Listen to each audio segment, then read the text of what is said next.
Well, it's an honor to be here with Margaret and Tom and with all of you. And we will just jump right into it. So, Tom, in the 80s, you were a successful lawyer, you had a happy life, and then you stuck your nose into education. What possessed you to do that?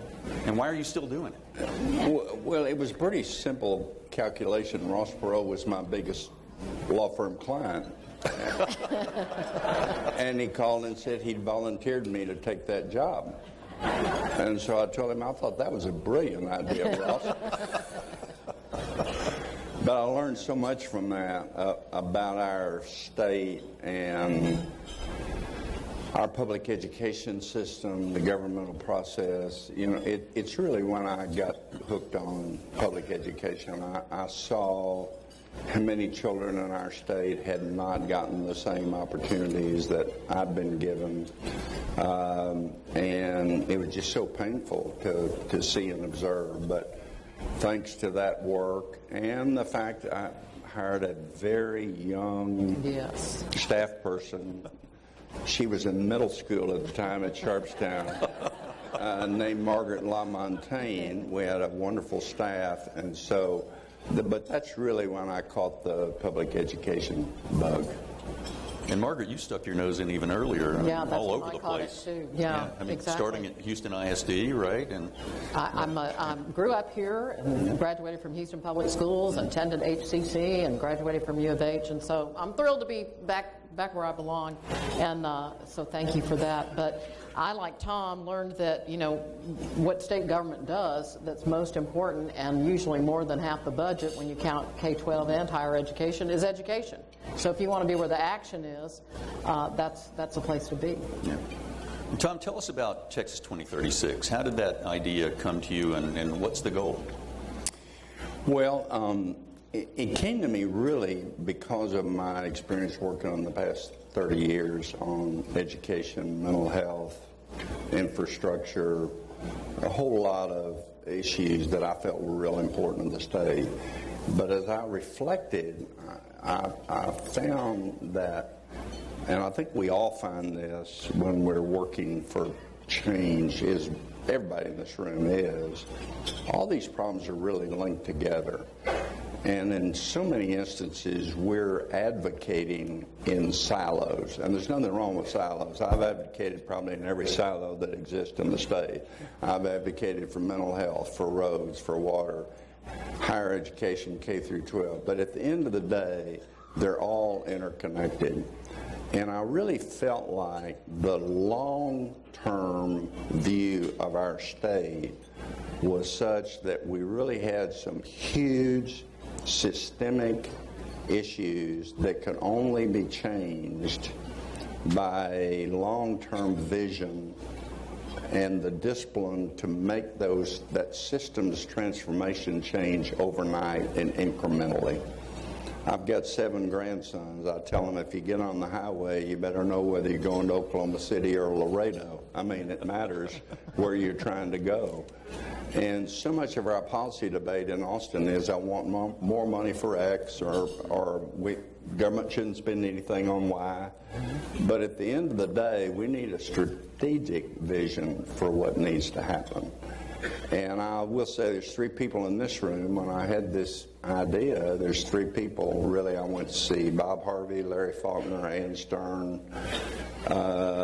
who, you know, I really consider almost like founders, and said, you know, I really believe all these problems are interconnected. You know, you work on K through 12, pretty soon you say, oh my God, I got to do something about child care.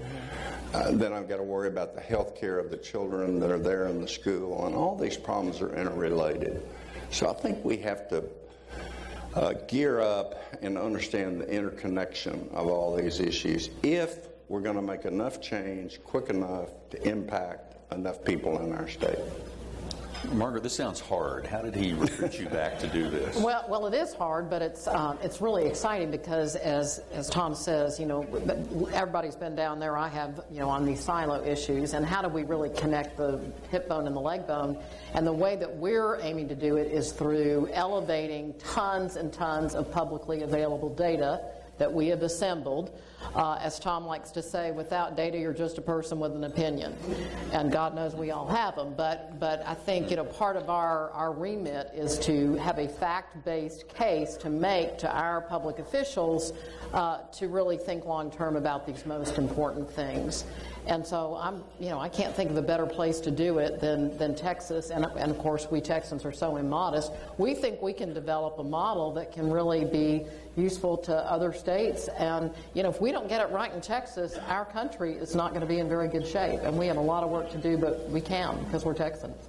And Dan, I think to build on what Margaret said, what we decided at the very beginning with this data was simply to accumulate 300 public data sets, all the data you can imagine on water or roads or higher ed or K through 12, and simply project for the people of Texas, if we keep doing what we're doing today, yes, we've led the nation in job growth, yes, we've done this, yes, we've done this, pat ourselves on the back, but here's where we'll be in 2036 if we keep doing what we're doing.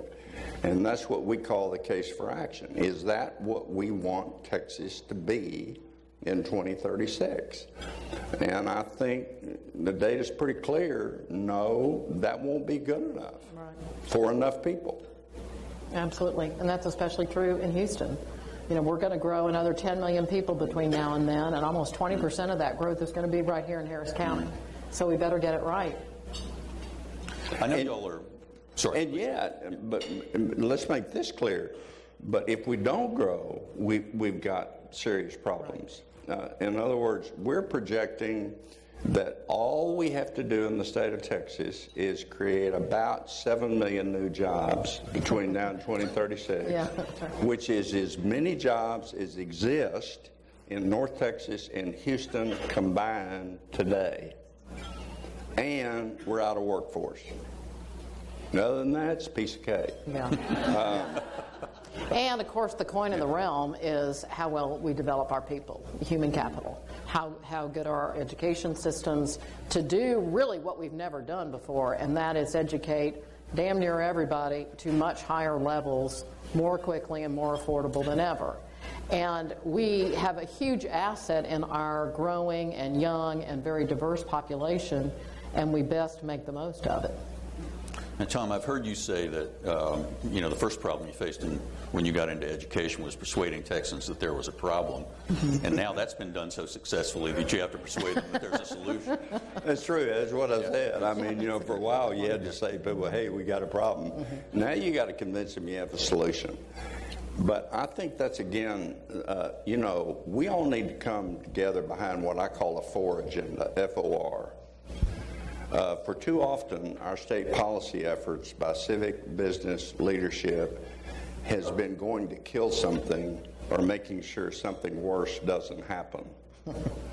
And our theory of change is that real change in the magnitude everybody wants only occurs when bottom up meets top down midway, meaning local efforts are absolutely essential and necessary, but they're not sufficient if state policy is pulling in the opposite direction. You can't get there fast enough. And that's particularly true in this state when we're probably at least 7 states within the boundaries of this state, different economies, different regions. But state policy has to be in harmony with what the local efforts are trying to do to get there fast enough. So give us some of the data that y'all have been gathering on education so far. Where does Texas stand against the other 49 states, and where does Houston stand relative to the rest of Texas in terms of educational attainment? Well, not very well. The national proficiency on reading for 4th graders, a key indicator, is about 34%. Texas is about 30%. Houston is 19%. Dallas is 18%. Austin is 34%. So, we're way behind, especially, and so if we're all about growing jobs and immigration and developing people, we got a long way to go. And I will say, sadly, regrettably, where we once led on a lot of things, we have drifted. and we've taken our foot off the gas, and I commend the legislature for the recent action that they did just recently. But we really need to focus more keenly on reading and on accountability and all the things that we know get results for students. Let me mention one, and it was started when Larry Faulkner was the Houston Endowment, continued by Ann Stern. They have a longitudinal database that shows, with regard to the entire state, the number of our high school graduates that are able to complete 14 years of education within 6 years after high school graduation, which, by the way, is the new equivalent of a high school graduation degree. And that current number, I believe, is 28%. That means a significant portion of our population will only be qualified in the future for minimum wage jobs. And if we maintain that, our economy will not work, and you cannot pay enough taxes, and you cannot pay enough taxes to make up for that. We've been working on a project at Texas Monthly that we just call the Newest Texans, and we're looking at it's often said that 1,100 new Texans wake up every morning. Now, 550 of those are babies, so let's set those aside. But 550 adults, wake up in Texas anew every morning. And we've been working with some of the statisticians at the LBJ Center, and it's interesting that a lot of the boom in Texas is going to people who are moving here with their companies. Companies are moving here and they're bringing their own people. That people who have been in Texas since, let's say, sixth grade are not benefiting nearly as much from the boom as they should. So I wonder what your thoughts are about that. Yeah, we're in a race. There's some dangers. If the state of Texas really looked at itself as an enterprise and said, what are the danger signs out in the future? Let me tell you a few. One is domestic and international migration has slowed. Now, it's slowing from record highs. We still get a lot of people from California, but we may have gotten everybody out of California that wants to work. And the domestic migration and international migration is better educated than our native population. That has sustained our economic prosperity for 15 years. So basically, we're in a race as migration declines from record highs, but it's on a downward trend. Federal Reserve data shows domestic migration has slowed, international migration has slowed. So basically, we're in a race to see if we can improve the academic achievement of our, forget the word native population, our young population. But we also have a huge issue in this state, and I don't even want to call it urban-rural divide. Our state economy is concentrated in North Texas, Houston, Austin, San Antonio. Permian Basin's booming, but our projections show over half the counties in this state will have 0 to negative job growth between now and 2036. So that presents huge challenges to our state. And we're running out of workforce. And it's not just migration, it's also health care. Our health care outcomes are not good. Our costs are out of control. We project that 75% of the state budget, not the private sector, state budget will be consumed by health care spending by 2036, a current trend. Now, that's not sustainable. It won't happen. But what are the implications of that? So we face some real challenges. But again, we're Texas. Times are good. I'm not only glass half full, I think it's 2/3 full. I wouldn't trade places with California, Illinois, or New York. We have a chance to stay ahead of the curve. But if we allow ourselves to fall behind the curve, then we're going to be sorry, because we have time to do something about it.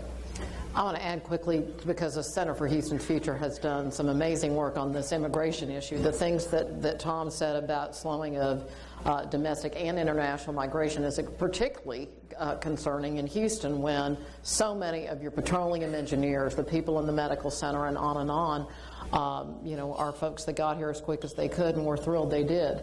So, we've got to really pay attention to this and, grow our own, yes, but also continue to be that magnet. So getting this balance between the continuation of a very fertile business climate, low tax, low spend, et cetera, private sector engagement, all those things that have brought everybody here, as well as needing to invest in and do things, frankly, that we've never done before. We've never well educated our Hispanic population, our non-native population. We've never had very good health care outcomes for lots more people, and neither has anybody else, by the way. So it's a massive undertaking. We have to see the opportunity to turn these things into competitive strategic advantages. Exactly. And I believe we can. If you look at the diversity of our state, we can turn that into a huge competitive advantage if we take the right steps.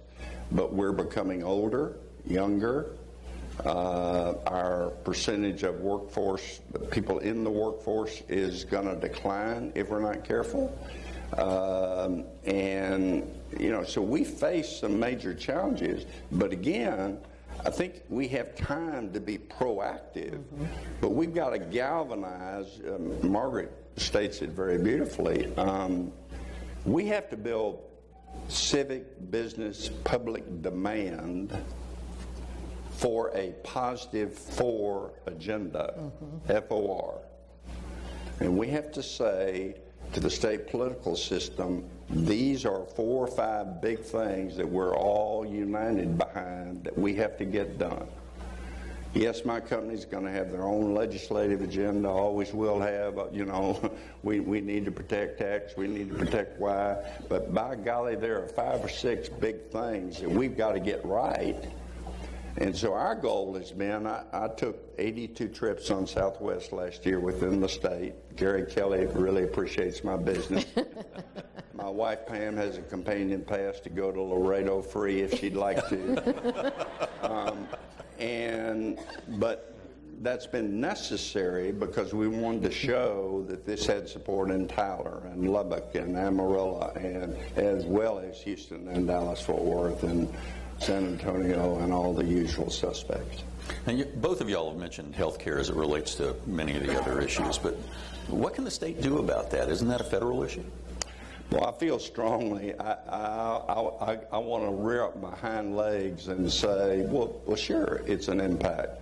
But we can turn that into a competitive advantage. I mean, this state could come up with their own Texas plan. We could request waivers. We could be proactive. But it's easier for the political figures to say, well, I can't do anything. That's all Washington. Well, that's not right.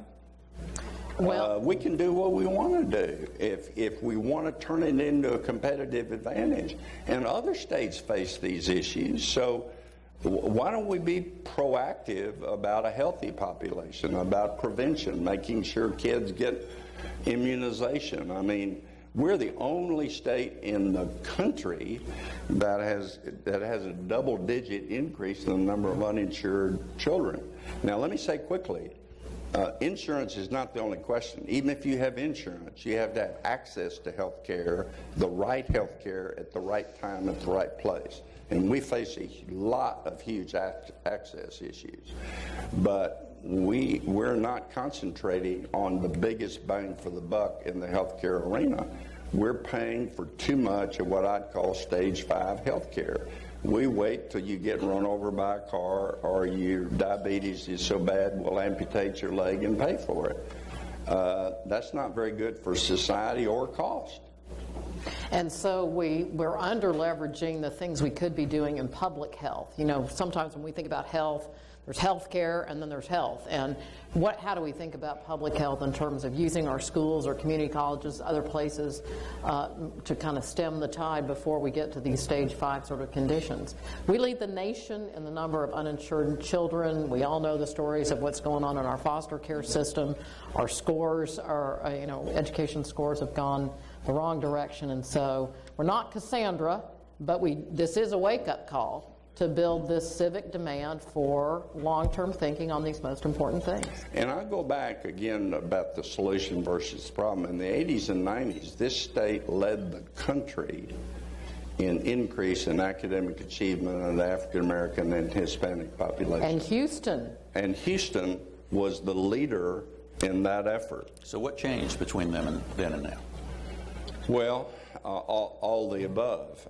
Number one, the state took the eye off the ball. They lowered state funding for public education. They lowered standards for math and science 6-7 years ago. At the time, I was publicly quoted as saying we were the only place in the solar system which was decreasing math and science requirements. While everybody else was raising them, we lowered them. We took our foot off the pedal, and we took $5 billion out of state funding in 2011, and we just kind of declared victory and went home. And the business community did not step forward with a 4 agenda as it had in the 80s and 90s, and I'm challenging the business community and civic community to say no. Not only is this the right thing to do, that government, it's reached the point, it's in your economic self-interest. You're out of workforce. We have 1.1 million unfilled jobs in the state and only 500,000 unemployed people. And those 500,000, unfortunately, cannot qualify for those 1.1 million unfilled jobs. So how are our businesses going to grow if you don't do something about this? And if we've run out of Californians. Yeah. Right. And New York, I know we've gotten everybody. Californians want to work, as you put it. Yeah. Yeah. One more question on health care. I know the center's working on a big project on the healthcare sector here in Houston. And it's, Houston area is very well known for its expertise in caring for patients. Yeah. How does it leverage that to become better known as an innovator in healthcare? Well, we've got to make sure, number one, the healthcare industry is a huge part of our GDP. We have to make sure it grows. But we have to make sure we're leveraging that into acceleration into other parts of the economy through research, innovation, what spinoffs do we create, how does state policy incentivize that, as opposed to incentivize, I don't want to offend anybody, but to a large extent, we have a health sick system. You get more money if somebody's sick. So how do we look at the incentives in state funding to make sure that our great institutions are also incentivized to take care of people in stage 1 and stage 2, stage 3, as well as they are in stage 5. But again, that's why these are difficult issues, and that's why we believe strongly you have to have a 20-year plan, and then you have to have the discipline to implement it 5% a year over 5 years. Even when Larry Faulkner was president of the University of Texas and had absolute authority and could get anything done he wanted to do, he could not transform the University of Texas at Austin overnight. Institutions do not change overnight. But you better have a plan. You better have a strategic vision. I remember Larry, I forgot what was it called, Larry did a strategic plan, I've forgotten the name of it, drove the growth of the University of Texas at Austin in strategic ways because they had a vision, and then he could say, this is bite size for the next 2 years. This is bite size for the next 2 years. This is bite size for the next 2 years. That's what we need to be about. And why it's important to create consensus politically around these things, because just as in education, Tom, I don't know, you used to be a Republican. I don't know what you are now. But anyway, Mark White calls and says, hey, come run this thing. And you know, from Mark White to Ann Richards to George Bush to Bill Clements, and we built over time, you know, a philosophy around education that pretty well stuck. And we need to do that across the continuum. It was for 20 years, 5 governors from 2 parties. Basically, we had the same game plan. Yeah. Each governor made their own tweak, their own modification, one emphasized something different. But the business community, through 5 governors, 2 parties, said this is the center line of where we need to go. Both of you mentioned early in the program infrastructure, and you know that we're going to have 10 million more people by 2036. Are our roads going to be sufficient to handle that, or is that the wrong question? I think it's the wrong question. Well, I think it's the wrong question. And the answer to that's no, but the answer is I think that's the wrong question. We have to have a mobility strategy for 20 years out. And again, that has to be done incrementally, in time. You know, you got to take care of the immediate problem. But look, again, our competitive advantages are shrinking. When a Fortune 500 company decided 7 or 8 years ago to move here, and they looked at cost of congestion, cost of housing, cost of living, quality of education. The advantages were like, it was a no-brainer. You just, you know, you ran one spreadsheet and said, I'm moving to Texas. Well, those advantages are shrinking. Are they still there? Absolutely. They're still there. But they're shrinking. We did one projection, the cost of a single-family housing at current trend lines in Dallas will exceed that of New York City in 2036. Now, it won't, again, trend line, you know, redwoods don't grow to heaven, but it does say, hey, you better pay attention to how do we avoid, because what's happened in other states, they wait, and then public demand is you throw money at the problem, you try to do a quick fix, it doesn't work, business runs away, tax base, you know, evaporates, and you're in the death spiral. And that's hard work when you're in the death spiral. But to the point about a mobility strategy, trains, ports, broadband, you know, you name it, we need it. And we need to, one of the things that's really proving to be an interesting part of our work is how we think about government performance and the relationship between the state and local actors like cities and counties and school districts and municipal utility districts and all the various actors. And, you know, regrettably, I think those of us who are fans of local governments, you know, listen to the tape that was unveiled about we hate cities and counties and whatnot. And it's a wake-up call to all of us to say, do we have that relationship right between the state and the people who are on the front lines of service delivery? And it's a real discussion around the way are we organized for success is one of the things I like to ask. In the government performance area, we are so far behind in IT capability and data analytics. It's a sad thing to see. When I sat on the Texas Sunset Commission, I asked the Commissioner of Health and Human Services, how much does the state spend on mental health? He said, I don't know. The Senate Appropriations Committee chair and the House Appropriations chair said, well, you will find out. 2.5 years later, he came back with a spreadsheet and said the state spends $6.5 billion. But he didn't know how much we spent, and he didn't know that we had 5 individual vendor contracts, each of which was worth more than $1 billion to different vendors to supply those services, and could not compare the outcome of one vendor up versus another and how they treated diabetes or cancer or anything else. And our state agencies, 3/4 of them report they have zero data analytics capability. And that's why we started on the data front. We've linked K through 12 data system, community college, higher education, all the workforce data. And we're getting ready to do that type of analytical work on healthcare and infrastructure. You got to have data. You know, data's the new energy. And we're not making data-driven decisions.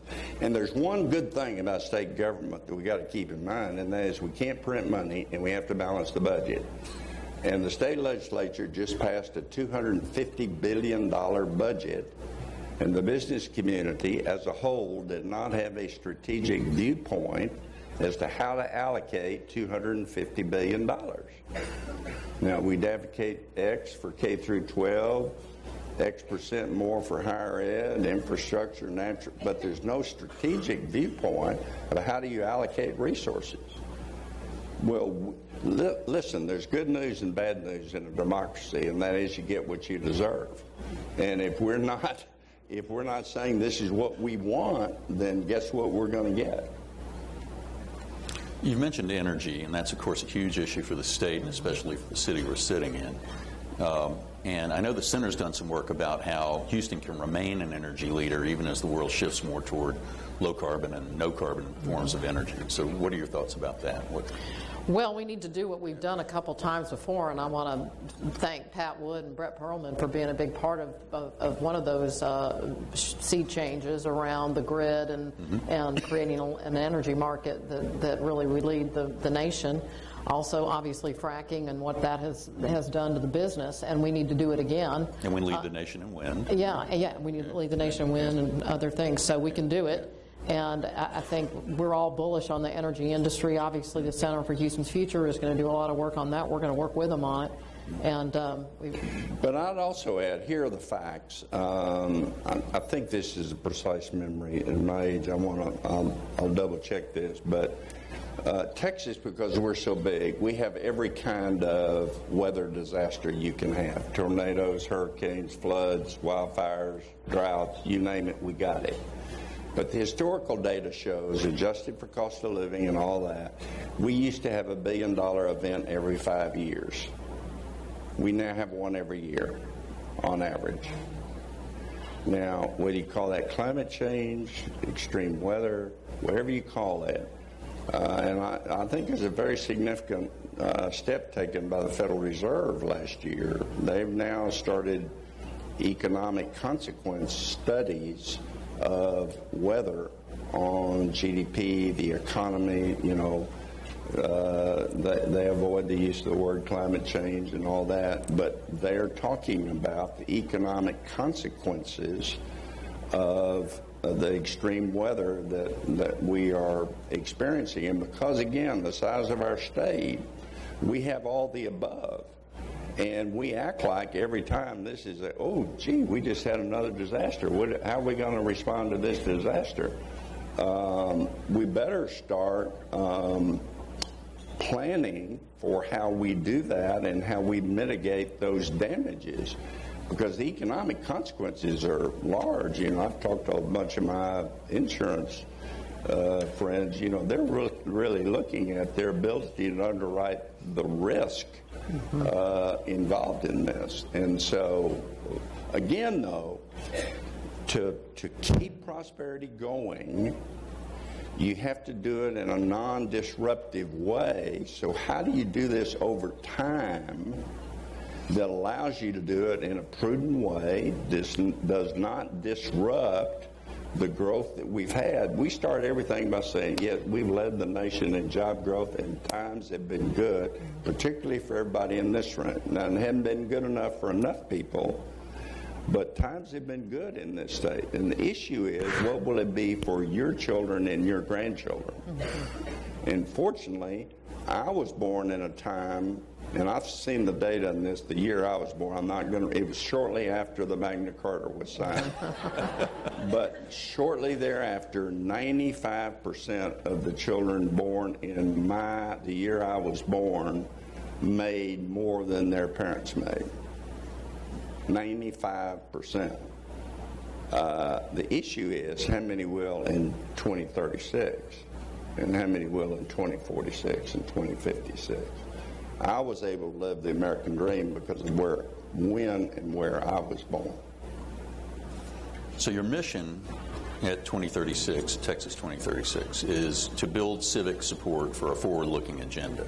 But eventually that's going to enter the political system. You're going to put that before the legislature. Yeah. And I wonder if y'all are encouraged at all that the legislature in this past session spent more time talking about education than it did about bathrooms. Absolutely.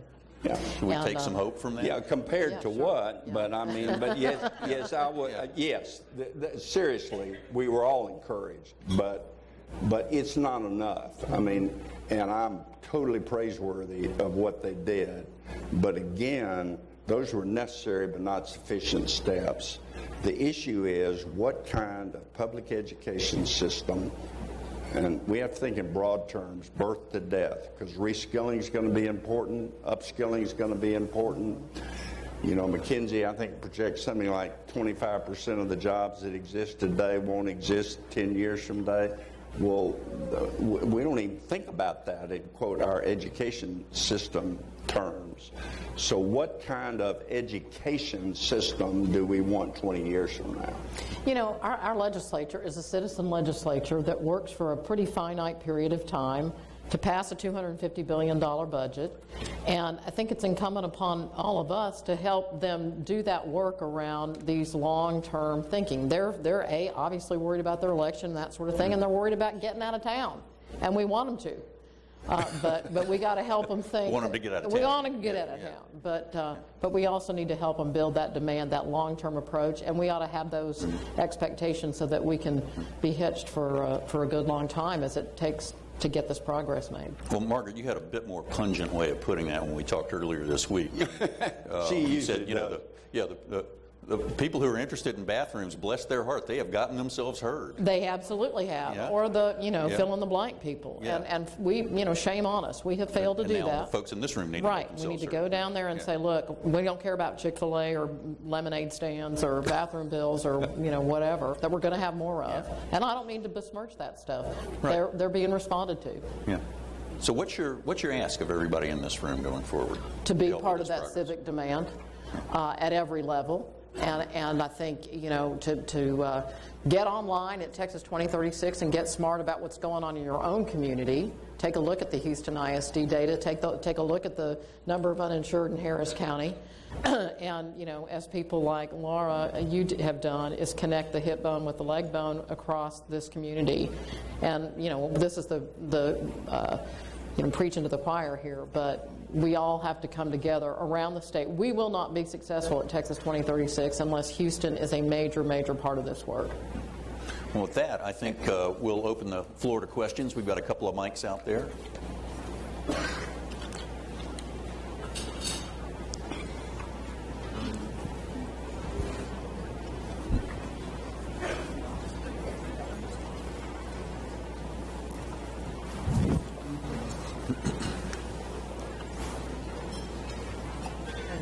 Hello? Am I You're holding on. this right? Hello? Oh, now I do it.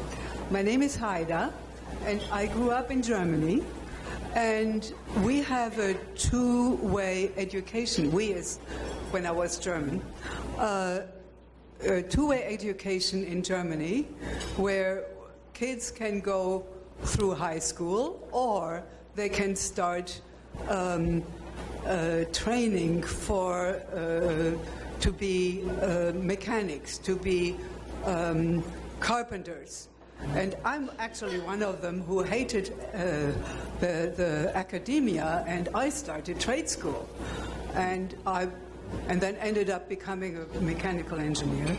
But to me, I'm wondering why are we not pursuing vigorously a shorter education in high school for those kids who want to be more mechanics than academia. You've hit the nail on the head, and we actually just this week at the Kinder Institute had a discussion around that. How do we, this is my shorthand, turn high schools into community colleges and build that capacity, which makes, higher education much more affordable when students are getting, that level of skill and capability in their own high school. We have done it with advanced placement, where we have invested tens or hundreds of millions of dollars in the 20-plus years we've been working on that. with a standard, with faculty development, with a credential that means something that transfers into higher ed, and we need to do that same sort of thing together with the employer community on things that fit with the workforce of today. But I want to challenge the business community on this aspect. The business community has to be more proactive in defining the skills they want and not taking the easier way out of saying, I will accept this badge or this certificate or this degree when they don't know what's underneath that. And they need to define what does a welder actually, what courses does a welder need, how do we determine are they learning those skills, and are they learning to be lifelong learners? So this is a complex question, because someone who gets that badge or that certificate or that, quote, vocational training today may not be equipped to be reskilled 5 years from today. And I meet with a lot of workforce commissions across the state, and they're focused on how do we fill the jobs that exist today. And that's necessary, but again, not sufficient in my view. And I think the business community has to get more proactive in defining these things, and I hope we can be a translator between the business community and the academic community to say, here's what it really takes. But the answer is obviously no. Four-year college isn't necessary for everybody, period, paragraph. But more than a high school education is necessary for everybody today, folks. I mean, that's just a fact of life. I would just add one thing to that from the 9 years I spent working in the cloud computing industry in San Antonio. Is that we tend to think of vocational training as, jobs like welding. There are a lot of jobs in technology that people can learn in a couple of years straight out of high school if they have the aptitude for it. Absolutely. So it can help in a lot of industries. Again, on our database, you can look, and it's frightening to see. You can track and see where every high school graduate, what community college they go to, and what major they take in that community college. And based upon completing that major, that vocational major, do their earnings go up or go down? And folks, in some instances, they go down. So, we have to look at the facts, and we have to have the data to be able to strategically invest in making sure that our goal should be a living wage for everybody that would be able to enable them to support a family. And that can't happen on a minimum wage job. Other questions? Sir. Thank you all. I mean, you made such a powerful case for the critical urgency of what you're working on. Wondering if you can give us an analysis of the nature of the resistance and where is it coming from? How do we overcome it? Why is it so difficult to get rational people to understand these realities and to make the investments that are critical for the Texas future? Well, one, I think we're making enormous progress, but this is a really big state. And I think part of it is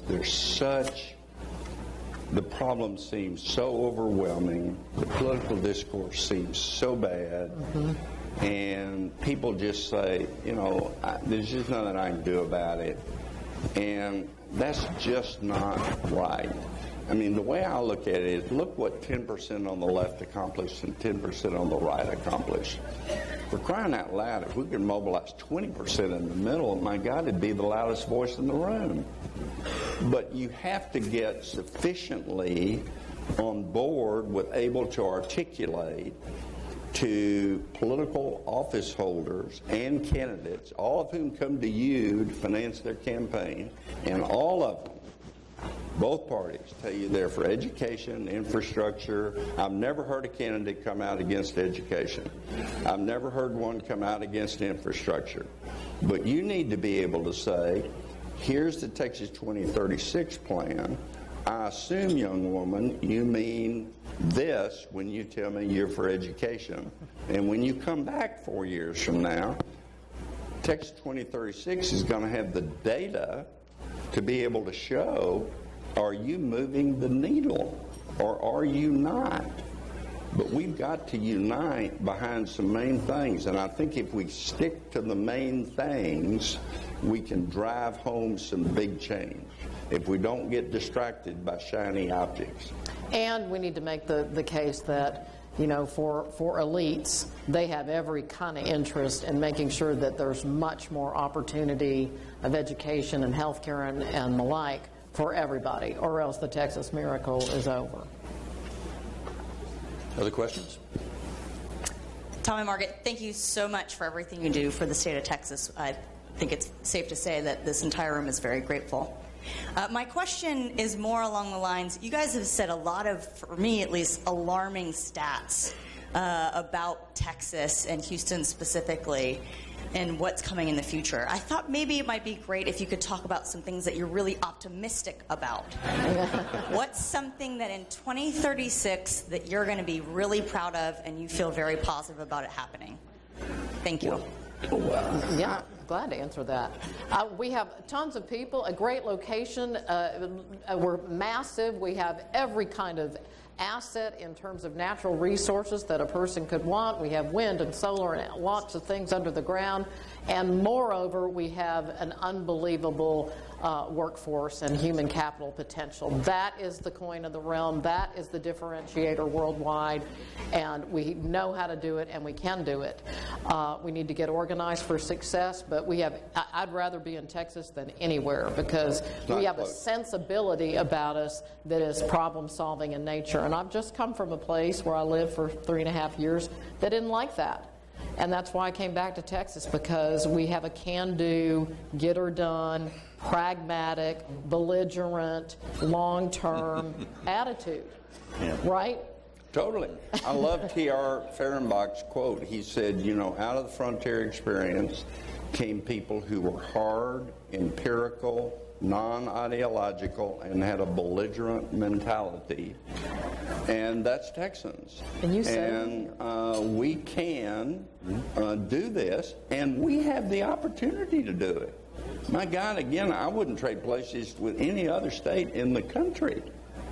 So the challenge is, how do we get people to say we got to rise to the challenge again, even though, quote, we lead the nation in job growth, you know, things are going well.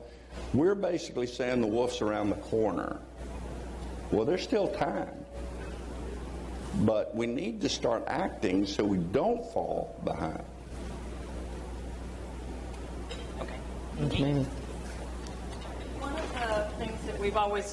One of the things we've always been proudest of here is our immigration. At the bottom of the economic scale and at the top, we've got people coming from all over the world here. How are you going to combat the federal government, which now is trying to limit immigration across the board? We've got to speak up about what has allowed us to grow, and we've got a lot of public officials that are not speaking up about that. And we're making the case. I'm making it, and Margaret's making the case all over the state. What has allowed us to grow the last 10 years has been international and domestic migration. Period. Paragraph. And we have to speak up about this. And the rhetoric is such, our legal migration is declining. And, you know, this is the leading export state in the country by far. So foreign trade is at risk, immigration's at risk, and we have to speak up about the economic consequences in this state and what has driven our prosperity. And we don't have enough public voices speaking up about those issues. And we want to provide that voice. Now, again, we want to be nonpartisan, non-ideological. I mean, my hope and vision would be someday I've got a Democratic candidate and a Republican candidate debating who can best implement our agenda. That'd be wonderful. That would just be wonderful.